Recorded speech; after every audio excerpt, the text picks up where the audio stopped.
के लिए एक मुक्तक पढ़ता हूँ और हमारे लिए प्रभु आप लोग भी हो, क्योंकि श्रोताओं के बिना कवियों का कोई स्थान नहीं होता, श्रोताओं के तालियों के बिना कवियों का कोई उत्साह नहीं बढ़ता। तो मैं आपको और अपने प्रभु को याद करता हूँ एक मुक्तक के द्वारा।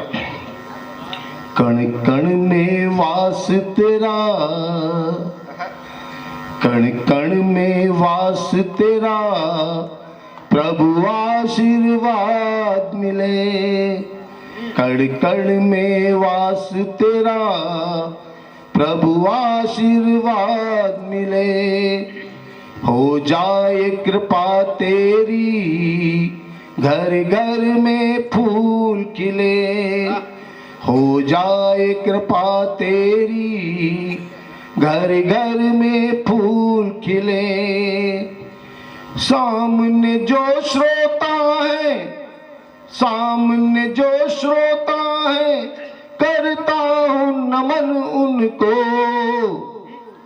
सब पर हो कृपा तेरी, हर घर में दीप जले। सब पर हो कृपा तेरी, हर घर में दीप जले। और चूंकि कवियों के कवि अभी कुछ देर पहले भगवान श्री कृष्ण का नाम लिया गया था, कल बॉस डे भी था, इंटरनेशनल बॉस डे। तो हम लोगों के कवियों के बॉस श्री कृष्ण भगवान ही हैं, जिन्होंने सबसे पहले गीता पढ़ी कुरुक्षेत्र के मैदान में, और उससे उन्होंने अर्जुन को उपदेश दिया कि हे अर्जुन, या तो युद्ध करो या तो मेरी कविता सुनो। अर्जुन ने युद्ध करना ज़्यादा मुनासिब समझा और लड़ने के लिए चले गए। तो मैंने एक घनाक्षरी लिखी है, मैं आप लोगों के समक्ष चाहता हूं कि उसको भी पेश करूं कि रुक्मणी के प्रेम को, रुक्मणी के प्रेम को क्या जानते नहीं थे कृष्ण। रुक्मणी के प्रेम को क्या जानते नहीं थे कृष्ण।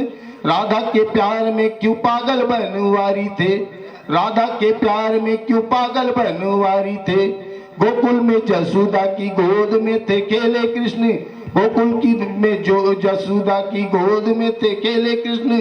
काहे फिर छोड़ गए ब्रज को बिहारी थे, काहे फिर छोड़ गए ब्रज को बिहारी थे। इंद्र के प्रकोप से बचाने हेतु गोकुल को, इंद्र के प्रकोप से बचाने हेतु गोकुल को। नख पे गोवर्धन धारे गिरधारी थे। हो गीता रूपी कविता, गीता रूपी कविता सुनाए थे जो पारथ को।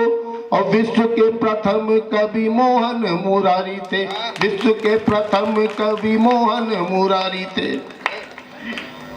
और एक मुक्तक से जोड़ना चाहूंगा, ऐसे ही तालियां आपकी आजती रहीं तो मैं आपसे जुड़ता रहूंगा। और एक चीज और हम चाहते हैं कि हमारी कविता में आप लोग दिमाग बिल्कुल न लगाएं।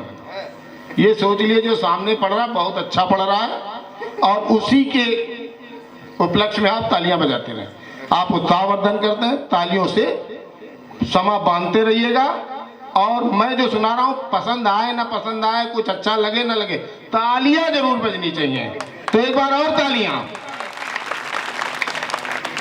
एक मुक्तक, चूंकि आजकल जो माहौल है अपने देश का, क्या हर जगह टेंशन टेंशन टेंशन, तो हम प्रेम रूपी कवियों को जरूरी है कि आपको टेंशन से मुक्त रखें।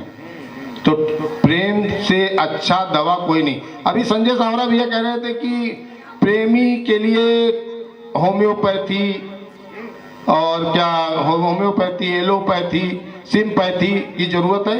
ऐसा कुछ नहीं, प्रेम के लिए सिर्फ टेलीपैथी की जरूरत है, जो सामने वाले के दिमाग से आपको टच कर सके। और यही टेलीपैथी मैं चाहता हूँ आप लोगों के दिमाग में भी हमारी तरफ। ये दादा का अनुभव बोल रहा है। नहीं नहीं, ये अनुभव नहीं है, आप लोगों का साथ रहता हूँ तो थोड़ा थोड़ा बोल रहा है। बाकी तो कविता बोलेगी कि धरा गगन पे, धरा गगन में इतनी दूरी, जितनी तेरी मेरी है। धरा गगन में इतनी दूरी, जितनी तेरी मेरी है, ना समझे ना जाने कोई, ना समझे ना जाने कोई, कैसी ये मजबूरी है। जब से दिल में आने बसी तुम, जब से दिल में आने बसी तुम, शाम सुनहरी लगती है। डूबा सूरज ऐसा लगता, सारा जग सिंदूरी है। डूबा सूरज लगता जैसे सारा जग सिंदूरी है। और अब एक गीत से आपको जोड़ता हूं, जिसमें आपकी तालियों की गड़गड़ाहट साथ में चलनी चाहिए, नहीं तो फिर मजा नहीं आएगा। और मजा लेना है तो तालियों का साथ जरूर दीजिएगा। क्या बात। 1 2 3। नस नस में बसी है तू, नस नस में बसी है तू, आजा तुझे प्यार करूं। देखिए मैं यही गाता रहूंगा जब तक तालियां बजनी कैसी हैं, ऐसे ऐसे। रुक जाइए। रेडी 1 2 3। नस नस में बसी है तू, आजा तुझे प्यार करूं। नस नस में बसी है तू, आजा तुझे प्यार करूं। इस दिल में बसी है तू, कैसे इनकार करूं। इस दिल में बसी है तू, कैसे इनकार करूं। बचपन से जवानी तक तुमको ही देखा है, तू और नहीं कोई मेरी जीवन रेखा है। जब जब मेरा दिल बोले, जब जब मेरा दिल बोले, तेरा दीदार करूं।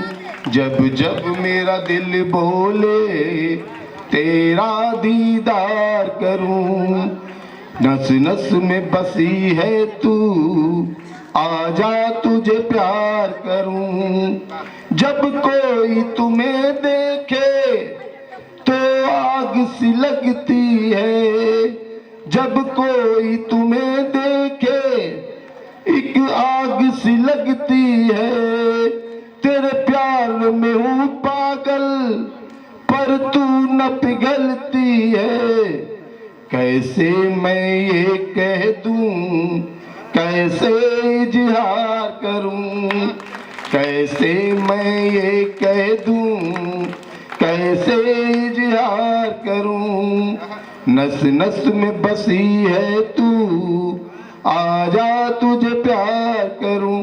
धन्यवाद।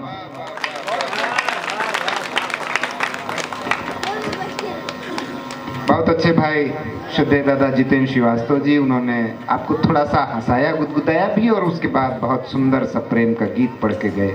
एक बार जोरदार तालियां हो जाएं श्रद्धेय जितेंद्र जी के लिए। और मित्रों, उन्होंने जो आपके चेहरों पर शुरुआत में मुस्कान बोने का काम किया, मैं उस मुस्कान को थोड़ा सा और गहरा करना चाहता हूं।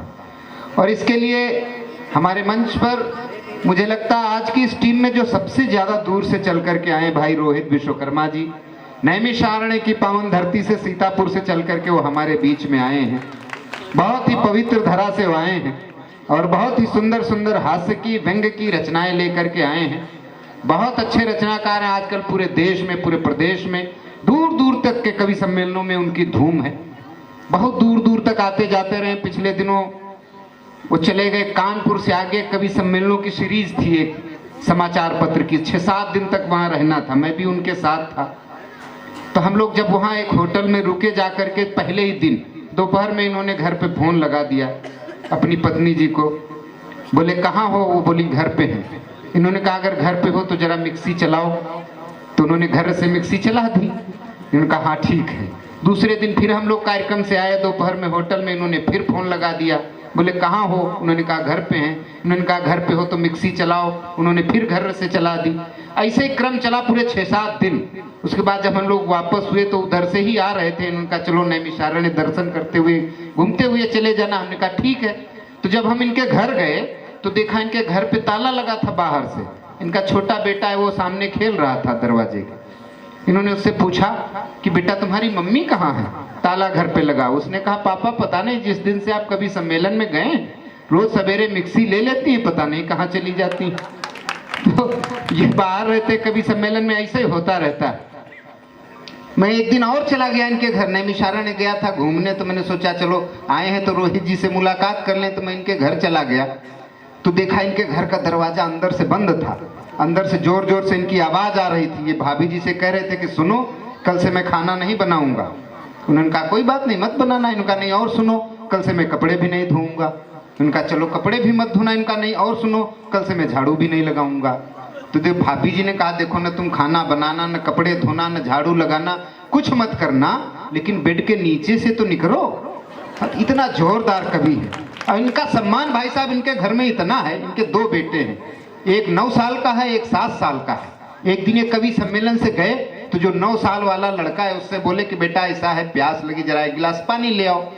तो उसने कहा पापा आप जब देखो जिधर से आते हैं पानी ले आओ, कहीं कुछ खुद जा करके पी लो, हम नहीं जाएंगे लेने। तो ये कुछ बोले उससे पहले जो छोटा वाला लड़का है वो इनसे पहले बोल पड़ा। उसने कहा पापा जब जानते हो कि ये इतना बदतमीज है इससे क्यों कहते, इससे कुछ कहा ही ना करो, आप जाओ एक गिलास पानी पी लो और लौटना तो हमारे लिए एक गिलास ले आना। तो इतना सम्मान इनका भाई साहब इनके घर में। एक बार जोरदार तालियां बजाइए भाई रोहित विश्वकर्मा जी।